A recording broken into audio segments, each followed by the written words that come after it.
İnsan ürəyini nəyə bağlamalıdır? Unutmayın ki, ən mühüm yaxşılıqlar insanın daxilində olur və ən mühüm pisliklər də insanın daxilində olur. Bəli, xarici davranış da vacibdir. Lakin daxili davranışlara nəzarət etmək çox daha vacibdir. Buna istəklərin idarəçiliyi adını vermək olar.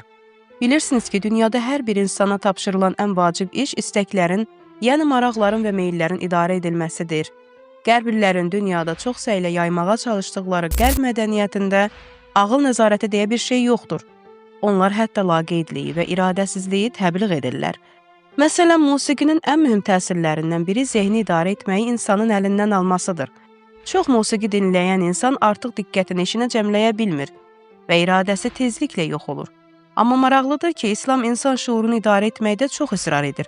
Hətta yuxuda olsa belə, insanların etdikləri bir çox yanlış davranışların və günahların səbəbi öz ağıllarına düzgün nəzarət etməmələrinə görədir.